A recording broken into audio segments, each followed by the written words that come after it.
Hi, so we're going to go ahead and work on what we call the seated rodeo ride, particularly when an opponent is very defensive against the choke. You know, maybe they're holding on to the lapels, or they're trying to stick their hands up next to their ears, or they're doing the mummy thing where they cross their hands like this. So we'll be working on some techniques to pry the hands away and do a little bit more of what we call hand fighting. Okay, so we're going to start from a basic rodeo ride application. So this is more of a seated rodeo ride. Mike realizes I'm on his back, he's in a bad position. But if I just start digging for things, I'm going to have to really work hard to get my hands in between there, and he's not going to let me. So first things first, let's just be very easy about this, okay? Nothing fancy, okay? We're gonna start peeling an arm away. And the easiest way to do that is just push down, okay? We don't have to worry too much about it. If I start pushing and he's too strong, I'm gonna follow up with something different, okay? But never step over something easy to do something more complicated, okay? So I pick which way I want to choke. I'm gonna push this arm down, or peel it down, as it were, and then come across, okay? I'm not gonna get the rear naked from here, but what that opens up is Shime Waza with the actual lapels. So this hand, which was pushing down and holding the hand out of the way, comes up and flares. I bring my hand up, thumb in. My other hand that was flaring just moves right over to the other lapel, straight down. There you go, Eri Jime. Okay, so one more time.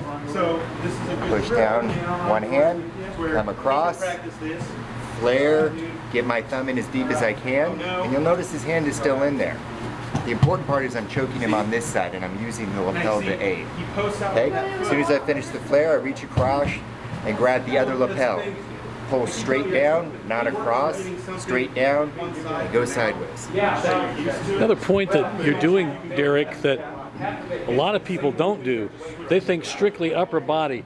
Look at what you're doing. All good chokes, all good strangles start with leg control. So you're looking how in this seated rodeo ride, you've got great control with the legs. So you're controlling him, the lower body, extremities there, he's stuck. You've got an anchor there. Now you can start turning your attention toward his neck. And that's exactly what's happened. So that's why this back position, getting the back, is so essential in the style of grappling we do, whether it's judo, jiu-jitsu, whatever it may be. This is really an ideal situation as opposed to wrestling, where it's really not that big of an issue, really, because we do submissions. Right. Okay, good. Now, second step, if he's a stud and he's not letting me push that hand down, which happens sometimes, what I'm going to do instead is I'm going to start doing some more hand fighting. Okay. So I try over, that's not working. So I'm going to come up underneath his armpit and his elbow, reach through and grab that wrist. Okay. It's basically a wrist ride from, you know, judo or from wrestling. Okay. Once I get that hand, it's very easy to control where he's going. Okay? He wants to block that, I can just pull down and again, come across, get the Shime Waza. This time, since I've got the wrist, I don't have to worry about getting the cross lapel. Okay? I'm going to pull that wrist in, almost like I'm going to try and pull it through his ribs. I'm going to apply the choke with the lapel, and I'm going to spread him with my legs.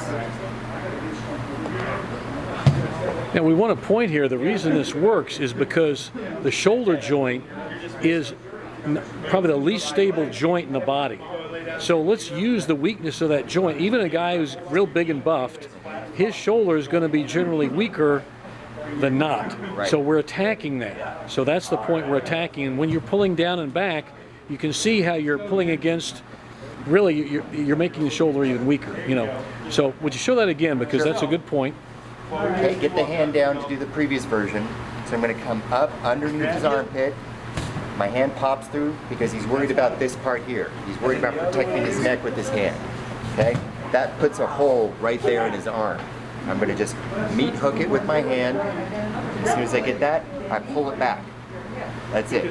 Now, even if he's fighting that a lot, it's going to be pulling back. You know, so in a real situation, if Mike resists, it might be not a whole lot, but there you see down and back. Yeah. And that's all I need, you know, just enough to open up that spot, and then I come over and slip my hand in for the Shime Waza.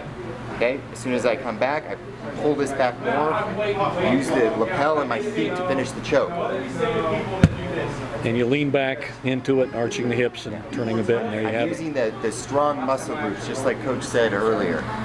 The hand is really just to block him off. The feet, my back, and a little bit of my hand are what's applying the choke. Okay. For the last one, what we're going to do is more from a traditional rodeo ride, and we're going to be proactive.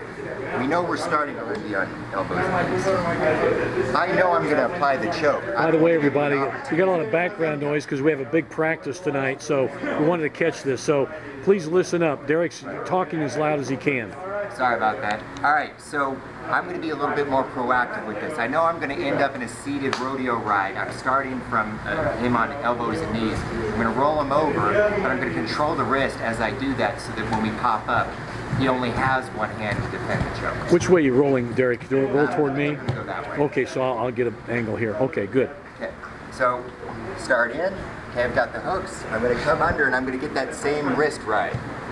Okay, so as I pop this up, I'm going to roll him over that shoulder. It's like I'm knocking the leg out of the chair. Okay, so that pops up. Roll him up and onto his butt. And now you'll see I keep that wrist right there where we had it before from the last choke. Come right through. We've got the collar for the wrist choke, or sorry, for the collar choke. Again, we finished with the leg. And the nice thing about trapping that near wrist, we've always been fans of it here at Welcome Mat, controlling that near wrist ride. Show that again, because when you pull that wrist in, that collapses his shoulder. You pointed this out, but let's really key in on this because this is a great way to control. Get my hooks in, and instead of immediately starting to fish for the choke, I'm just going to reach into the armpit, meat hook that wrist, and bring it up to his chest. Okay, most guys don't even fight it when you do that. They figure they're safe there. Okay, that collapses that shoulder and allows me to roll him over the shoulder nice and easy. Always pop up to your butt because it makes you more mobile, it gives you more control. Yeah, you definitely don't want your opponent, in this case Mike, you don't want to have him bearing, you have to bear his body weight. Right. Who's got the control now? Well, Mike generally does. You want to be up on your buttocks, seated. Right. And I still have that wrist that I collected at the very beginning. As soon as it hits his chest, it stays there until I come through, dig under for the lapel, sit back, And there's the choke. So that's really, from a judo sense or a jiu-jitsu sense, if you're giving it a Japanese nomenclature, that's an Eri Jime, sliding lapel or sending after lapel choke, but you're using with wrist control, as opposed if you were doing a kata hajime where you would be winging the arm. So you keep the wrist there. And not a lot of people do it. Some people do it, but it is a very good technique. There you go. So, okay. We good on that one, guys? Okay, well, what we want to do here, everybody at YouTube, was we had some requests to show some basic peeling off with the hands. These are a little more functional things. You see a lot of the standard stuff where people peel hands away. Those are all really good, but we're seeing a little more realistic application of it here that we've used with some good success. We've seen other people use it with good success as well. Okay, so thanks a lot, guys.